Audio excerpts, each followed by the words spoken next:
Bueno, en esta sesión nos trae un tema que quizás ya han tocado previamente, porque es un tema que también lo manejan los colegas en patología.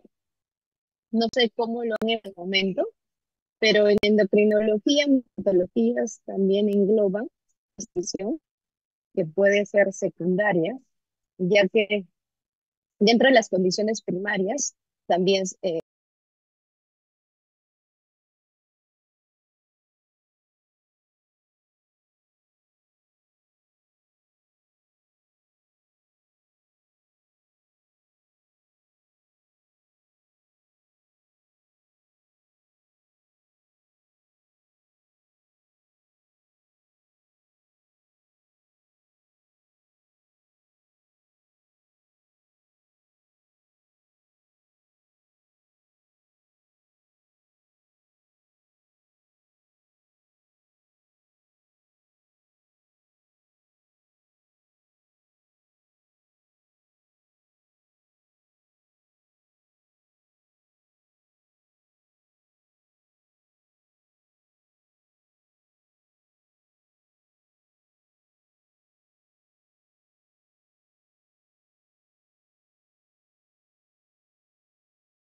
disculpen, no sé, de un momento a otro me fui de la sesión.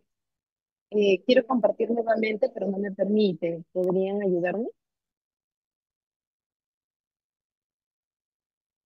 Inténtelo ahora, Ya, doctora. Ya está. gracias. Ya, ahora sí. Entonces, como venía diciendo, esta condición patológica, que muchas veces es idiopática o primaria, también tiene causas endocrinológicas o por otras condiciones que van a dar lugar a la presencia de esta entidad. Y detectarla a tiempo nos permite poder evitar las complicaciones de morbilidad que alteran la calidad de vida, que no es la presencia de fracturas, o también de mortalidad, porque se ha visto, ¿no?, un mayor riesgo de, en situaciones cuando ya se da una fractura patológica, ¿no? Bien, entonces, antes de empezar la parte teórica, me gustaría también empezar con unos casos clínicos que vamos a ir enfocando con el avance de la sesión, ¿no? Eh,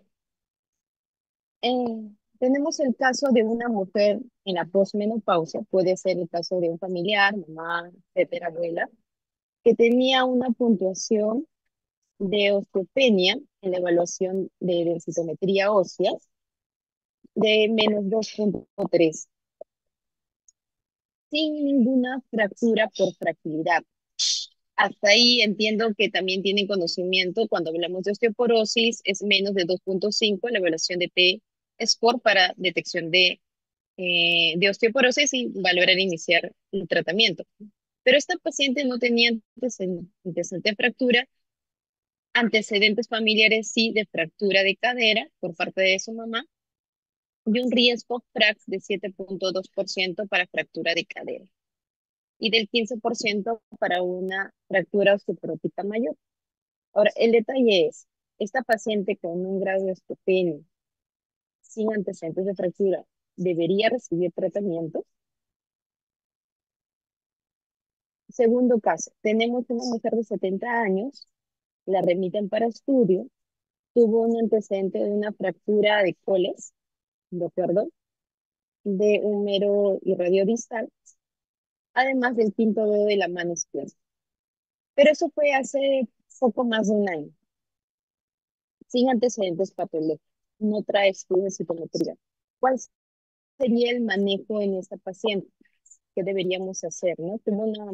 Puede ser que venga porque probablemente sospeche de que tiene osteoporosis o tal vez está con la posibilidad de iniciarle un tratamiento en base a ese antecedente.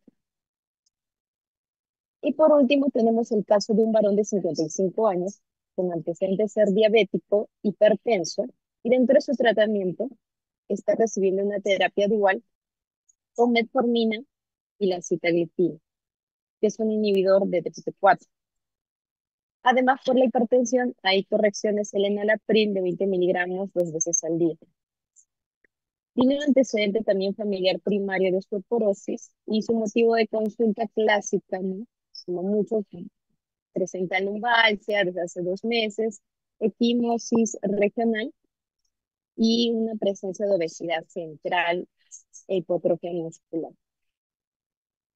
Para este caso, en un varón es menos frecuente la presencia de osteoporosis, sí, y pensar en una osteoporosis secundaria, ¿qué podríamos hacer ante esta clínica?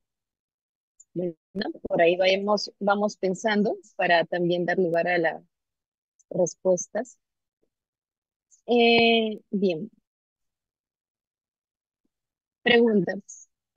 ¿Alguien me podría comentar un poco sobre, sobre el diagnóstico de osteoporosis? ¿Ustedes ya lo han manejado con el uso de citometría, sí o no? Solamente para tener en cuenta que me están escuchando yo y yo también a ustedes luego.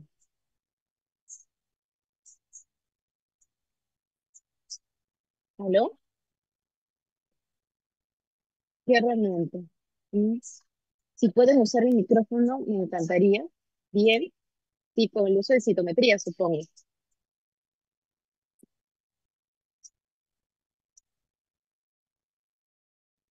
Bien, bueno, continuemos. Sí me gustaría igual que por ahí, si deciden preguntar algo, pueden levantar la mano o si no, mejor también prender el micrófono, por ahí que también puedo apoyarme eso.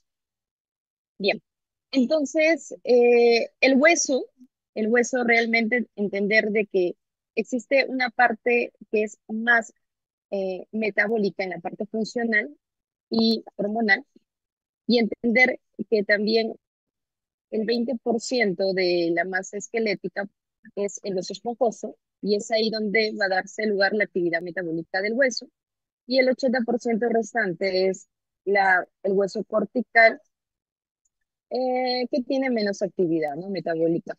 Pero también muy importante para la evaluación y el entendimiento del recambio óseo. Ya. Entonces, el tejido óseo está conformado por una matriz ósea en un 99% y por células en poco más del 1%. Pero dentro de la matriz ósea, recordar principalmente la composición de un mineral que es la hidroxiapatita, que está conformado por calcio y por pirofosfato. Esto es importante porque entender de que este componente mineral permite la acción de unos medicamentos que ya iremos viendo para que puedan tener un efecto en el hueso y de tal manera poder tener un efecto a nivel de las células del hueso en evitar la resorción ósea. Bien. Y el resto de la matriz ósea, principalmente por la matriz orgánica, donde encontramos en primer lugar al colágeno tipo 1. Ahora, eh, el hueso sufre continuamente remodelación, y esta remodelación ósea nos permite la reparación continua del hueso, lo que llamamos turnover, y asimismo una modelación del hueso. En la remodelación, lo que nos mantiene lo que vendría a ser la formación y la resorción ósea, eh, puede darse cada cierto tiempo y es más común a edades más tempranas. En cambio, la modelación ósea es algo que se mantiene en la fase adulta. Gracias a esto, se hace mención de que el hueso puede también tener cambios, ¿no? Pues, por ejemplo, más o menos un 5 al 10% se puede tener un hueso nuevo dentro de los 10 años siguientes. A eso se quiere llegar. Entonces, cuando tenemos el proceso de resorción ósea, que gracias a la activación de los osteoclastos permiten poder formar, ¿no? Una laguna de Fauci, que está conformada de células mononucleares al inicio, y dar lugar que en unas 2 semanas forme la fase de mineralización ósea, donde los osteoblastos van a dar lugar a formar ese segmento, el tejido osteoide. Y la mineralización avanza con el tiempo, en 4, 5 meses en adelante. Y así para formar células de revestimiento a partir de los osteoblastos y formar el hueso consolidado, ¿no? Que puede durar ya 1 o 2 años. Entonces, esa fase de remodelamiento permite poder tener un hueso sano, que en el tiempo va cambiando, como les voy mencionando.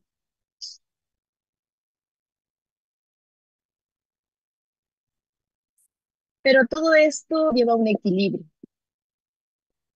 Se hace mención de que el tema sobre una osteoporosis o la densidad ósea baja puede estar enfocado también si el paciente tiene poca movilización, porque generalmente las tensiones mecánicas sobre la masa y la estructura del hueso es lo que permite este proceso de remodelación ósea. Entonces, la falta de movimiento también genera una disminución de la densidad ósea y asimismo movimientos muy fuertes también podrían dar lugar a una pérdida ósea por este sobreesfuerzo. Hasta aquí yo creo que una recomendación sería de que tanto los adolescentes, las personas que están, las mujeres en etapas premenopáusicas, eh, tenemos una condición de necesidad de mantener nuestra masa ósea justamente porque está abocada al movimiento o al ejercicio. Dar lugar a que esto se mantenga en el tiempo, podemos tener una masa ósea desde muy temprana edad en la forma correcta y mantenerla en el tiempo y evitar la osteopenia, osteoporosis después de la bajada, ¿no?, de hormonas que se dan tanto en la mujer con la menopausia y en la andropausia con el varón.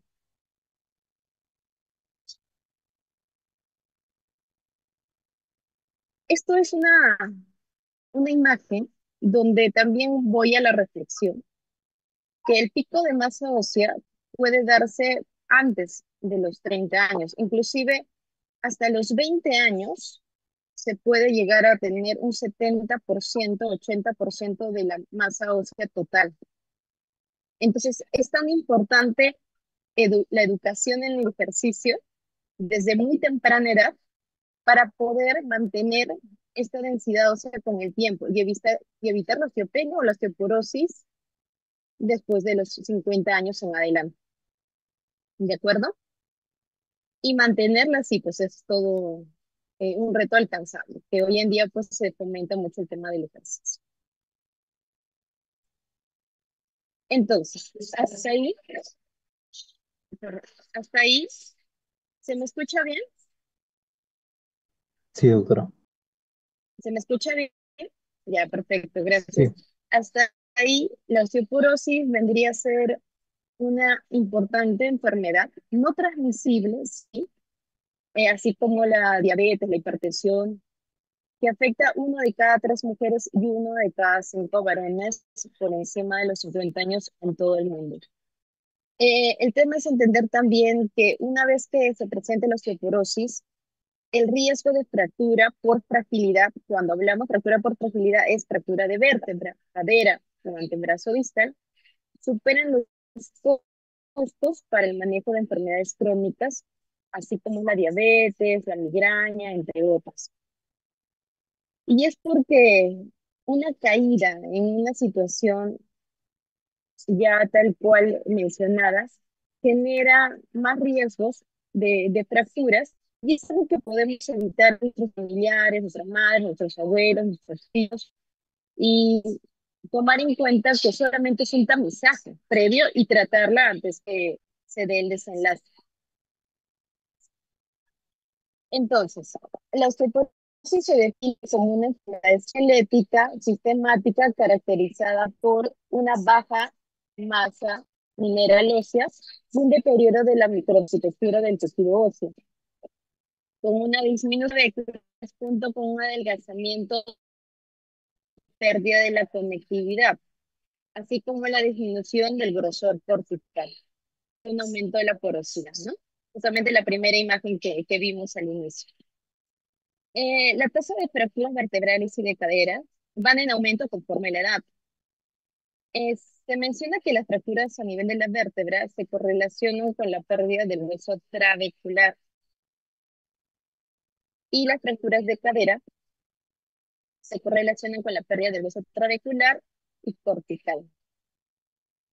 Algo que llama mucho la atención, oh, eso, bueno, está bajo mi batería. ¿Me permiten un momento conectarlo? Sí, doctora.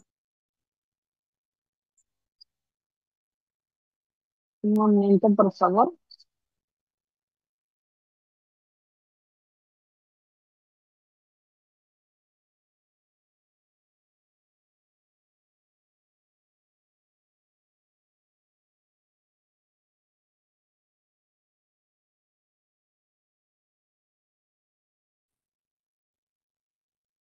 Ya, creo que está bien. Bien, algo que llama la atención en este gráfico es cómo pueden ver de que el tema de las fracturas vertebrales se da un poco más antes, ¿no? Que una fractura de cadera. Y esto generalmente se presenta más en el caso de mujeres. Eh, las mujeres, después de la menopausia, en la perimenopausia, tenemos la caída de estrógenos. Y los estrógenos han demostrado ser protectores justamente para mantener la densidad ósea. Entonces, por ahí se ha visto una correlación con las fracturas que pueden estar asociadas a nivel vertebral inicialmente, ¿no? Pero con el tiempo estas se van equiparando con los varones.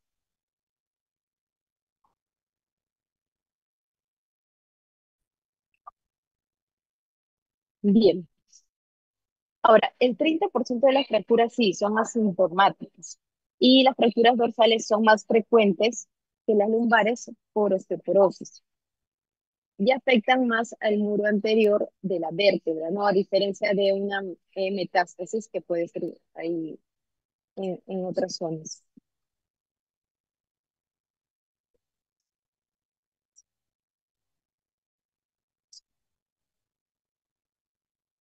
Nosotros como médicos, que también tenemos que difundir el tema de la prevención, porque una cosa es detectar ya la osteoporosis, otra cosa también es detectar la fractura, donde ya llegamos tarde. Y hoy en día la prevención debe prevalecer. Preguntar factores de riesgo, ¿no? En los estilos de vida, el sedentarismo, el tabaco, el consumo de OH, o un tema de la falta del consumo de calcio en ciertas patologías, pues conlleva también a riesgos que a la larga se pueden presentar y se deben de estudiar. Si tenemos historia de fracturas personales, incluso familiares, el 70% suele ser genético. Si preguntan, ¿han tenido por ahí antecedentes de fractura en familiares de primer grado? Pues por si acaso sería pertinente que pudieran hacerse una densitometría ósea para los familiares que tienen ese riesgo. Y los tipos también de fractura, porque de acuerdo a la severidad, ¿no? Por ser fracturas frágiles, ¿no? Tienen más posibilidades a que esté presente esta condición. Bien.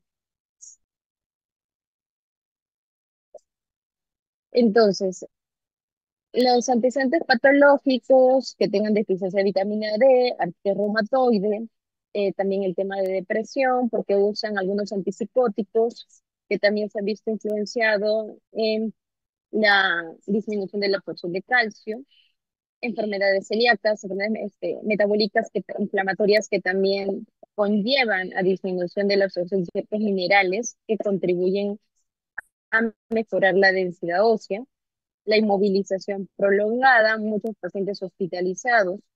Hoy con el COVID también se ha visto que estos pacientes pues tienden a la larga, al finalizar la hospitalización, disminución de la masa muscular y la masa ósea. Otras enfermedades endocrinológicas, como el hiperparatiroidismo, la tirotoxicosis, la diabetes, también han demostrado esto. El uso de medicamentos, los glucocorticoides, la heparina, algunos antiácidos, como el de aluminio, el omeprazol, porque disminuyen la absorción de calcio, la fenitoína, el barbital, el metotrexate, los inhibidores de aromatasa, la terapia de privación de andrógenos, ¿no? Para el varón es importante mantener niveles de testosterona adecuados, ya que con el tiempo, justamente con la andropausia, pues el riesgo de osteopenia o osteoporosis está latente. Pero aquellos pacientes que reciben alguna terapia de privación de andrógenos, como por ejemplo los que tienen antecedentes de cáncer de próstata, pueden tener más riesgo de esta condición. Para entender el tratamiento debemos saber la fisiopatología. Y aquí tres puntos importantes. Bueno, faltaría uno más, pero ya ahí lo vamos tocando. Conocer el RAS ligando y la osteoperoteferina. El RAS es un receptor que está expresado en los osteoclastos y sus precursores. Su activación mediante la unión del RAS ligando permite, por lo tanto, la resorción ósea. El RAS ligando es una proteína que va a permitir también la expresión del receptor RAN y va a estar en los osteoblastos y en las células planas óseas de revés. Y se une al RAN y promueve también, por lo tanto, la formación ósea en base a la resorción y remodelación. Y la osteoprotegerina, que es una proteína secretada por los osteoblastos y las células planas, permite inhibir de forma natural ligando RAN. O sea, bloquea la señalización de los primeros dos y esto permite equilibrar el remodelado óseo. Bien, entonces tenemos la célula hematopoyética que va a dar lugar a la formación de la cadena de osteoclastos, osteoblastos, y tener en cuenta que la formación del osteoclasto va a dar lugar mediante la activación de su receptor RAN por el RAN ligando, que viene del osteoblasto. ¿De acuerdo? Y de tal manera poder formar los osteoclastos ya maduros o células multinucleadas que van a dar lugar a la reabsorción ósea. También tenemos la osteoprotegerina, que va a permitir evitar la unión del RAN ligando con el receptor RAN y que se dé lugar la sobrereabsorción ósea. Bien, por ejemplo, aquí tenemos a los osteoblastos de ósea y a los osteoclastos que permiten la resorción ósea. Los factores de crecimiento, las citoquinas u hormonas, ¿sí? la, para la liberación de osteoprotegerina o el religando.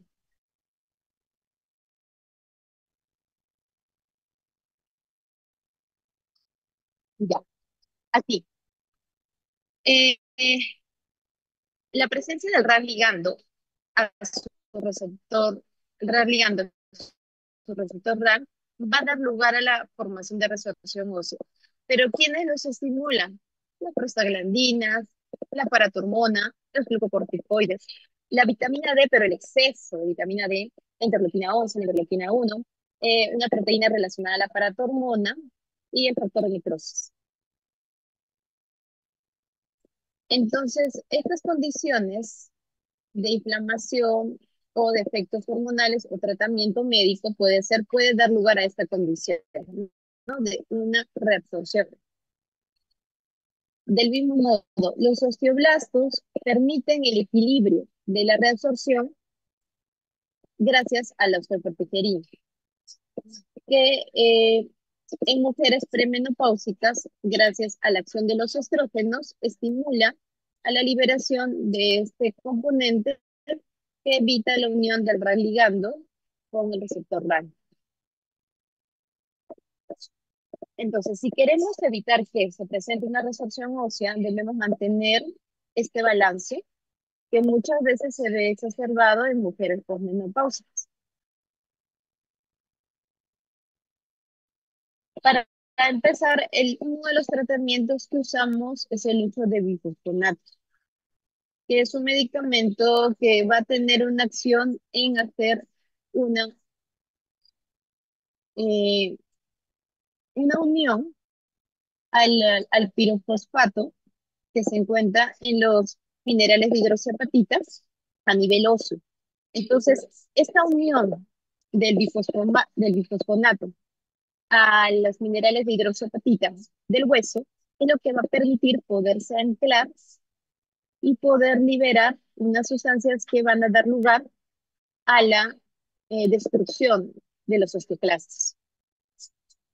Es así que va a permitir inhibir la resorción ósea por este efecto. Tener en cuenta que el tratamiento con bifosfonatos es una condición que lo vamos a dar en base al riesgo de fractura de cada paciente. Eso lo vamos a ver más adelante.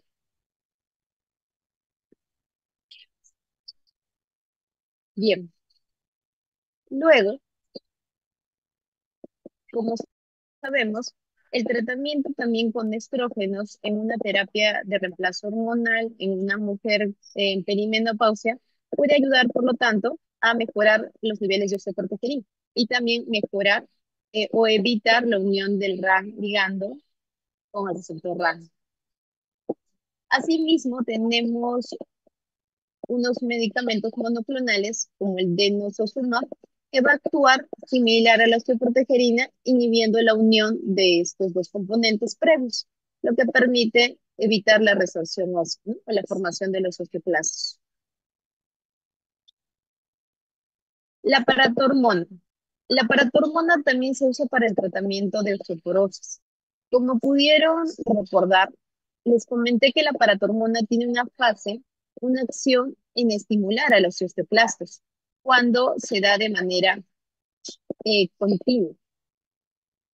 En casos de pacientes con hiperparatiroidismo primario, pues eso es también lo que genera, tienen mayor riesgo de osteopenia, osteoporosis. Pero como tratamiento médico, la forma intermitente de la paratormona va a tener un efecto contrario. Eh, a nivel del hueso, lo que va a permitir es aumentar la activación de la vía WNT.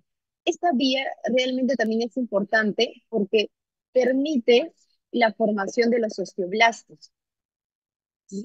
La vía del WNT, pero también los osteoblastos van a liberar la esclerostina, que es un mediador que va a inhibir la vía WNT para la formación de los osteoblastos, o sea, todos de equilibrio.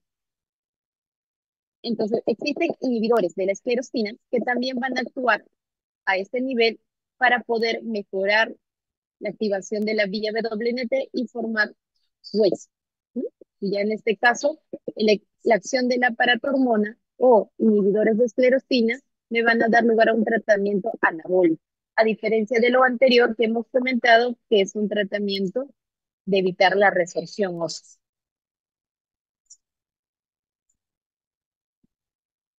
Entonces, para el diagnóstico tenemos una herramienta, ¿no?, de fácil acceso, segura, económica, que es la densitometría ósea o el DEXA, donde lo evaluamos en mujeres posmenopáusicas o por encima de los 50 o 45 años, y en varones también por encima de los 50 años puede ser realizada, aunque hay otras literaturas que mencionan que deberían ser tomadas en varones por encima de los 60 años para el descarte de osteoporosis o osteopenia. Y si encontramos en una evaluación a nivel lumbar, cuello del fémur o cadera total, en en un TEDES por menos de 2.5, el paciente ya tiene el diagnóstico.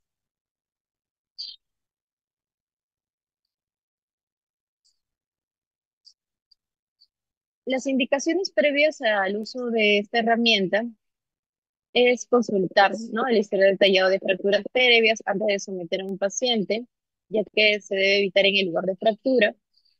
El embarazo debe excluirse antes de la exploración del DEXA. Se debe evitar también los suplementos de calcio. Muchos de los pacientes que vienen tomando, es cierto, al menos 48 horas antes, y los bifosfonatos el día del procedimiento. Los bisfosfonatos pueden ser dados vía orales o endovenosos. Generalmente los de vía oral son de manejo semanal o mensual.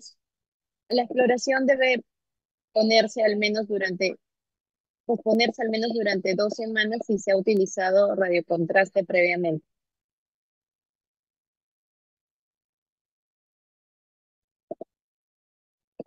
En cuanto a laboratorio, si vamos a estudiar el metabolismo fosfocálcico, pedir el hemograma, un proteinograma electroforético, porque sí hay otras enfermedades, como el mieloma múltiple, que también podrían estar presentes en esta condición, el calcio, el fósforo, la creatinina.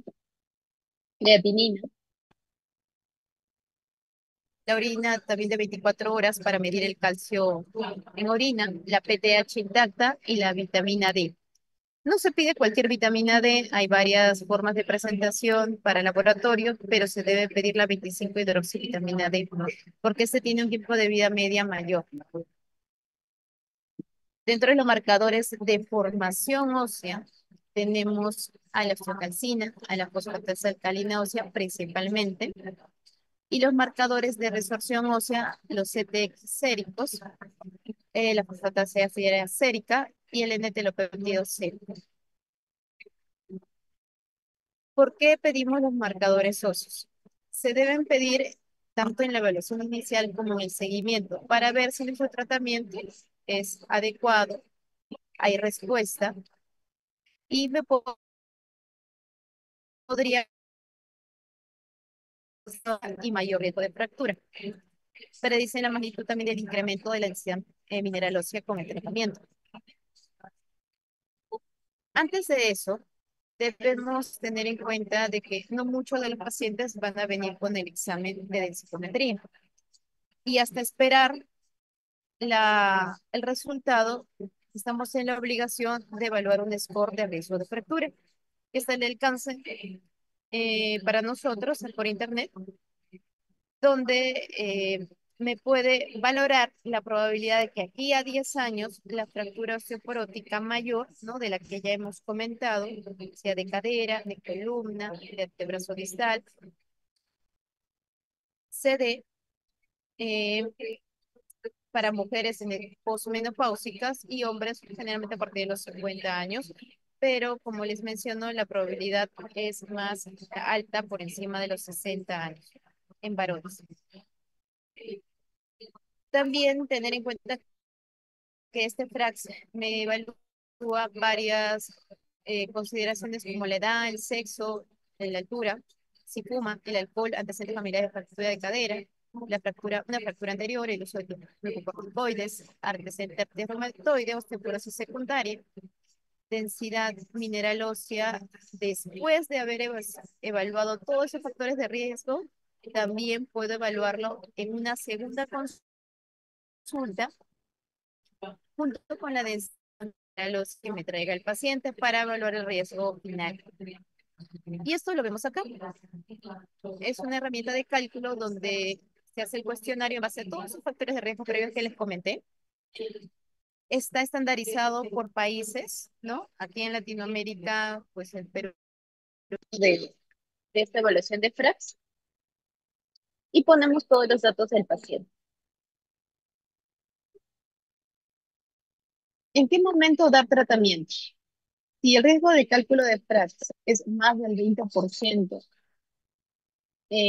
para una fractura mayor o más del 3% para una fractura de cadera, entonces yo estoy en la obligación de dar tratamiento a mi paciente independientemente si me trae una densitometría ósea.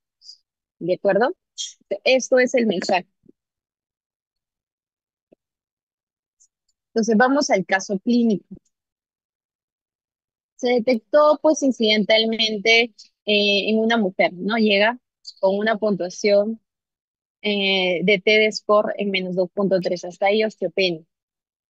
No tiene fractura previa y le encuentran 7.2% de fractura de cadera y un 15% para una fractura osteoporótica mayor. Ahí debe ser tratada, sí, no, los leo, los escucho. Sí, doctora, por su FRAX mayor a Por, 3% para fractura de cadera. Sí, exacto, gracias Fernando. Entonces ya me ahorré tiempo, ¿no? Me ahorré tiempo de mandarle en citometría, bueno, puedo mandarle, es parte igual de la evaluación inicial de la densidad ósea, pero ya voy manejando un tratamiento inicial, ya sea con calcio, vitamina D y valorar si le voy a iniciar un tratamiento específico para la osteoporosis. Para este caso se decidió usar bifosfonato. Bien, entonces, tenemos dos tipos de tratamiento en el manejo de osteoporosis. Hasta ahí, ojo. La osteoporosis no se trata con calcio y vitamina D. Para nadie eso es tratamiento, eso es prevención. El tratamiento es con esto, con los medicamentos antirreceptivos o anabólicos. Como vemos en la fisiopatología, el antirresortivo es evitar que se siga formando pues, el proceso de resorción ósea, ¿no? Bloqueando los osteoclastos. Hasta ahí. Tenemos a la cabeza bueno, dentro del grupo de tratamiento, los estrógenos, que en mujeres en perimenopausia con la terapia de reemplazo hormonal se podría también, aparte de manejar síntomas, mejorar el tema de mineralización ósea o disminuir ahí el riesgo. Eh, los moduladores selectivos también de receptor de estrógenos también se indican como tratamiento. Y los bifosfonatos que pueden ser biorales o endovenosos y el denosumab. Los agentes anabólicos, la función que van a tener es formar hueso. No es detener a los osteoclastos, es formar el hueso. Y se dan principalmente cuando la condición es muy, muy alto riesgo de fractura. Para eso tenemos la teriparatide, ¿no? Que es el medicamento derivado del aparato hormona, que es este fragmento activo del 1 a 34 aminoácidos que va a dar lugar para, para la acción anabólica. Tenemos nosotros la abaloparatide, que es un análogo sintético también de la PTH, y el romosozumab, ¿no? Que es el anticuerpo antiesclerostina que también les estuve comentando previamente. Bien, entonces, aquí tenemos alternativas en el tratamiento y los efectos adversos que también se pueden presentar. El uso de los bifosfonatos, como el alendronato, el ivandronato, que es un tratamiento de vía oral, generalmente produce síntomas gastrointestinales. Puede ser eso una condición también de dejar el tratamiento. Si el paciente presenta molestias de una condición de este tipo o presenta úlceras gástricas antes del tratamiento, el tratamiento bioral está contraindicado. O bueno, o ya no se puede dar en el tiempo. Hay que pasar a bifosfonatos endovenosos. Para eso tenemos el ácido solendrónico, ¿de acuerdo? Otro riesgo también se han mencionado fracturas atípicas de fémur, pero no, mucho más antes de eso, una osteonecrosis de mandíbula. Muy raro. Pero por ahí unos odontólogos como que le tienen un poquito de miedo por un riesgo que tiene el bifosfonato, pero eso no es una condición pues que se deba eh, evitar para continuar el tratamiento, ¿no? Igual el seguimiento y observar, ¿no? Ciertas condiciones que podrían ser de alerta. También pueden llevar a disminuir los niveles de calcio sérico, es por eso que el tratamiento previo con calcio, vitamina D, deben estar dados antes del inicio del infeccionato. Y es por eso que pedimos los laboratorios que en un inicio mencioné, ¿no? Para el manejo de osteoporosis en estos pacientes. Bien.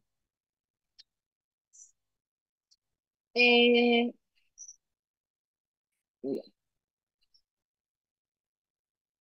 A ver, otras condiciones también o reacciones adversas, por ejemplo, podría ser en el caso del teriparatide, ¿no? Se hace mención del osteosarcoma.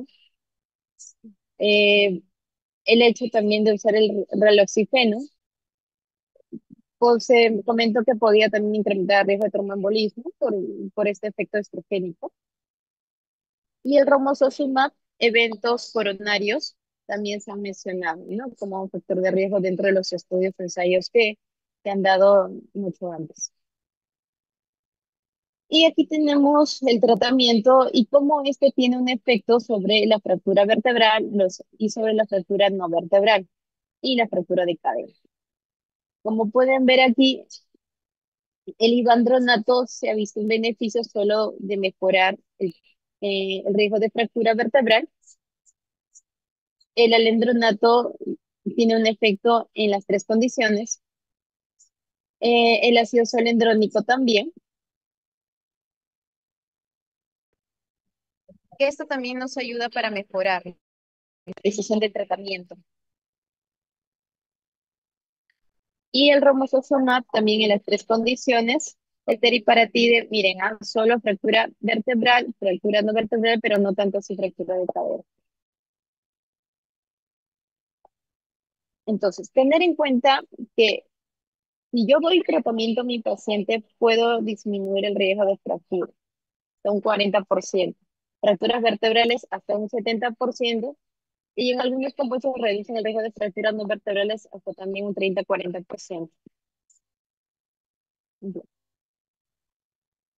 Cuando yo evalúo el riesgo de fractura, yo decido valorar con cuál medicamento voy a empezar. Por ejemplo, si yo estoy en una fase intermedia, muchas veces puedo empezar tal vez con bifosfonatos orales, mejoro el estilo de vida y lo revalúo eh, en la siguiente sesión con una densitometría ósea para valorar cuál es el riesgo de fractura final. Cuando yo le pido la densitometría ósea, es ahí cuando yo puedo cambiar mi decisión, ¿no? Puede aumentar mi riesgo de fractura o puede disminuir. Es ahí cuando ya mi tratamiento es más exacto. Entonces, en el caso clínico 2, que la paciente de 70 años venía con un antecedente de fractura de hace más de un año. En este caso, una fractura por fragilidad vendría a ser la fractura de coles, pero de los dedos no se considera. Para este caso, igual es algo engañoso y no tiene antecedentes previos. Entonces, hasta ahí se le cataloga en un riesgo intermedio. Bien, se le cataloga en un riesgo intermedio para poder. entonces, cuando ya en la siguiente sesión viene con la densitometría, yo puedo aumentar el riesgo, o como también puede ser un alto o muy alto riesgo. Y ahí mi decisión del tratamiento es mucho más agresiva. Entonces sí debo valorar, pedir la densitometría ósea y recalcular el FRAX una vez identificado el riesgo inicial. Entonces, cuando tenemos pacientes con muy bajo riesgo, y esto me lo arroja el FRAX, yo debo empezar con estilo de vida, ejercicios, tomar suplementos, calcio, vitamina D. Bueno, el manejo de tratamiento de calcio en la posmenopausia hoy en día también no es del todo polémico. Se menciona que tal vez no sea del todo necesario, pero dependiendo de la condición de cada paciente. Y si tenemos un alto riesgo, sí deberíamos considerar el uso de bifosfonatos o inhibidores de la reabsorción ósea. Si la paciente viene con muy alto riesgo, aquí no solamente va a depender de bloquear a los osteoclastos, sino que necesito cemento para poder evitar, ¿no?, que este hueso se siga deteriorando o tenga el riesgo de una fractura pronta. Entonces necesito anabólicos. Y aquí es donde mi terapia cambia. En resumen, por ahí encontrar un paciente de muy alto riesgo, generalmente es cuando tiene una fractura en los últimos 12 meses, habrá una fractura de una fractura frágil o múltiples fracturas. Em, También fracturas mientras está en tratamiento para la osteoporosis, fracturas mientras toma medicamentos también que pueden ser perjudiciales para los huesos, glicocorticoides, o cuando tiene un T-score en menos de 3.0, ¿no? Mira cómo cambia. Y cuando tiene la probabilidad de un FRAX de más del 30% para una fractura osteoporótica mayor o mayor del 4.5 para una fractura de cadera. Un riesgo alto Es una paciente por encima de los 65 años que tenga una fractura previa, pero hace mucho más atrás, mucho más de 12 años atrás, o un T-score en menos de 0 en menos de 2.5, o un T-score entre 1 a 2.5 en negativo, pero la probabilidad de, según el FRAX, de una fractura osteoporótica mayor al 20% o más del 3% de cabeza. De acuerdo. Hasta ahí es el tema del manejo. Bien. La mayoría de los pacientes, considerando de que es un screening, salen muy bajo riesgo, tengo que valorar una terapia de reemplazo hormonal o con raloxifeno y hacer los seguimientos cada 2 a 4 años de acuerdo al riesgo, ¿no? Y más aún después de una fractura. En cambio, ya en alto riesgo, yo debo empezar con antirresortivos, con bifosfonatos, ya los mencionados, o con denosozumab. Generalmente, si ya mi riesgo aumenta, preferiría empezar probablemente con el ácido zoledrónico. Y cada 1 a 3 años voy viendo el tema del riesgo de, si es el riesgo de fractura, evaluándolo con el TRAX y también la densitometría ósea. Y puedo pasar una fase de transición también a otro bifosfonato o al denosozumab. Y es muy alto riesgo, yo debo empezar inicialmente con un manejo anabólico, con la teriparatida o el denosozumab. Eso sería mi tratamiento inicial. Pero de no contar con estos medicamentos, debo empezar con lo más alto, el ácido solendrónico. Idealmente, como el alendronato, bueno, Muy alto riesgo empezar con alendronato, no me hace mucho de ayuda. Y reevaluarla cada 1 a 2 años después de la fractura. Ahora, tener en cuenta algo. Si yo empiezo con estos anabólicos, debo tratar de hacer una transición después con antirresortivos, porque se ha visto que puede haber un riesgo de caída más rápida de la densidad mineral ósea una vez empezada con el anabólico, si es que no continuó con la transición a bifosfonato.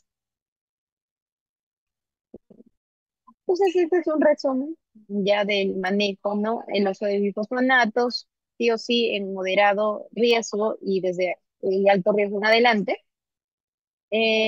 También el de denosozumab, que pues puedo manejar un tratamiento de 5 a 10 años. Con los bifosfonatos, el tratamiento es de 3 a 5 años. Después se hace una pausa que se menciona el periodo de vacaciones para que hay, hay un tema de efecto residual del bifosfonato que puede durar unos 5 años en adelante y es lo que se considera en pacientes que tienen también muy alto o un riesgo mayor, poder también mantenerlo hasta 5 o 7 años, pero es muy aislado. Pero lo común es de 3 a 5 años. Y la terapia anabólica en casos de muy alto riesgo es lo que debo considerar o hacer el switch dentro antirresortivos, paso anabólicos y mi riesgo aumenta en el tiempo. bien.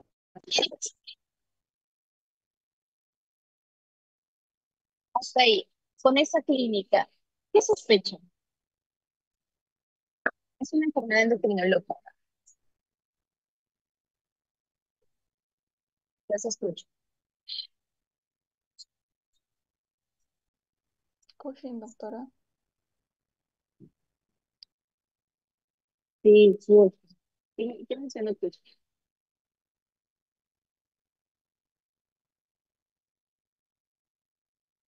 Perdón, no la escuché. ¿Qué mencionó tú? Sí. Ah, ujú.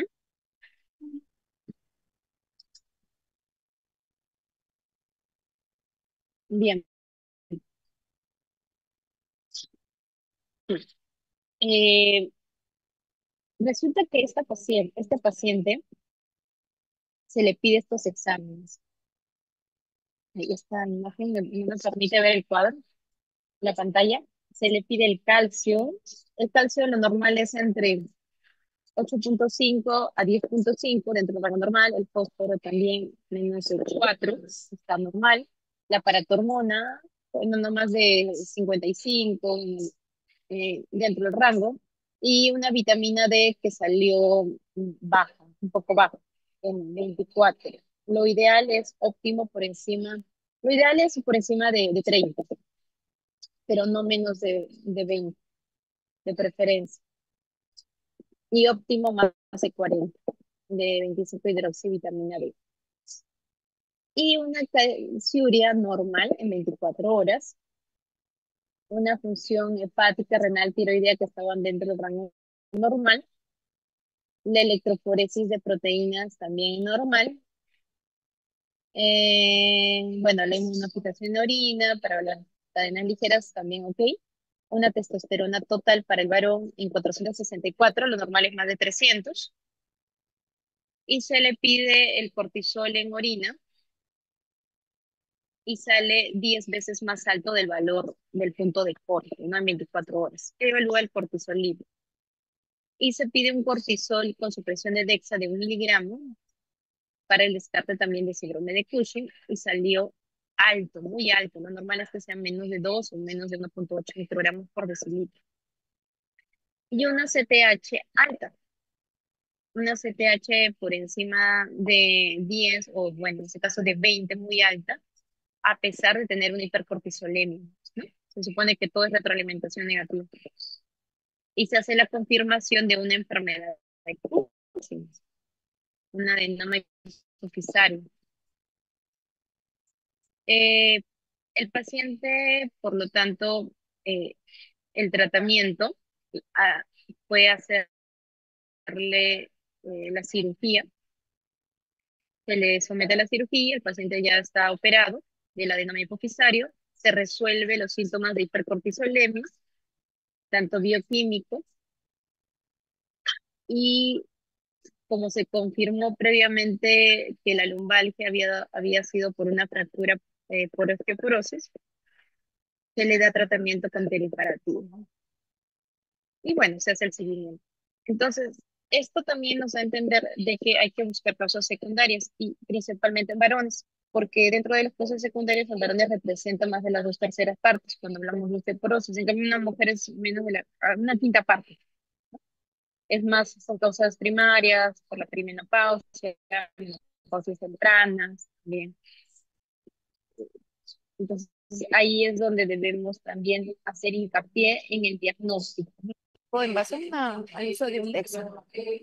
Claro, hay Pueden evaluar de manera más específica la densidad mineral ósea, pero esta herramienta nos ayuda de manera muy fácil, práctica y de bajo costo.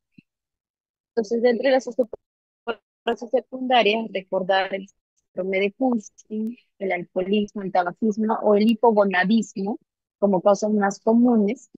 Y dentro de las menos comunes, la deficiencia de vitamina D, bajo consumo de lácteos, el hiperparatiroidismo, la tirotoxicosis, anticoagulantes o anticonvulsivantes, antecedentes de mala absorción, hipercalciuria, diabetes, enfermedad renal y el reumatoide también se han visto la presencia de mayor riesgo de osteoporosis. Hasta ahí les comento.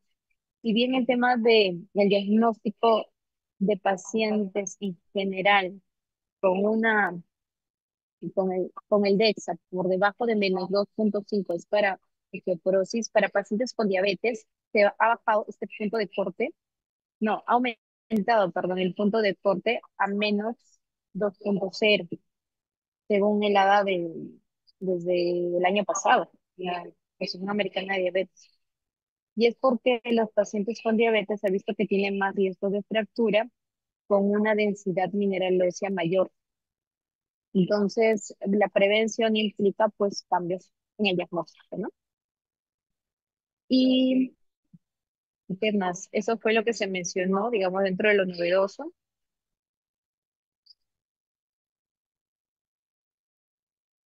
Incluso pacientes que también reciben tratamiento por una terapia antiandrogénica, por justamente un antecedente de cáncer de próstata, también El diagnóstico del tratamiento para osteoporosis debería ser dado con un T-score por debajo de menos 2,0.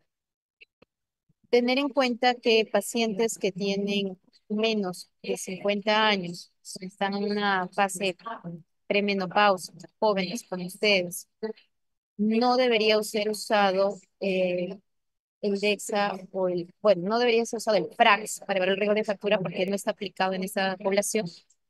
El DEXA se usaría para la evaluación no con el T-score, sino con el Z-score, que es diferente, que evalúa la densidad mineral ósea en base a la población general. Y la decisión del tratamiento también se da en base a esas condiciones. Y menos frecuentes, mucho menos frecuentes con un paciente de mieloma múltiple. Mira, inclusive pacientes con HIV por el tratamiento antirretroviral también se ha visto mayor proporción de fracturas, los inhibidores de proteasas o enfermedad celíaca. Hasta ahí tengo para poder compartir.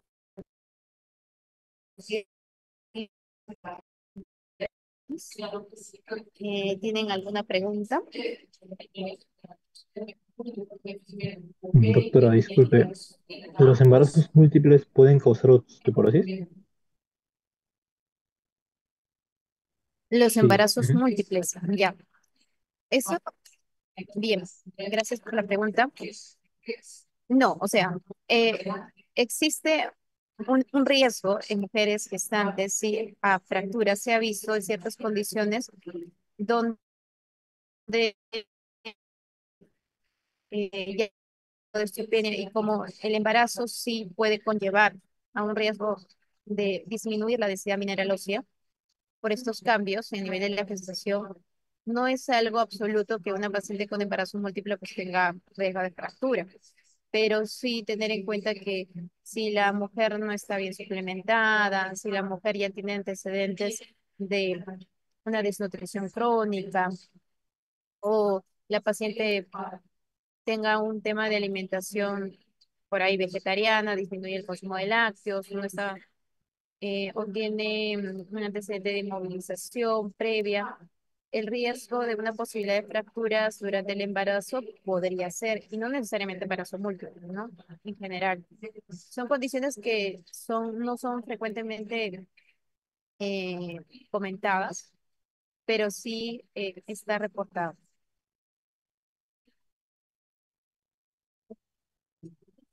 Gracias, doctora.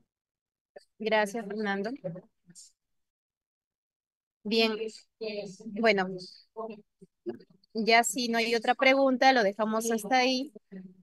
De todos modos, si en mi grupo podemos ir comentando algo más, me pueden ir también mandando sus preguntas con ellos y ya vamos avanzando. Bien, chicos, un gusto poder conversar. Hasta otra oportunidad.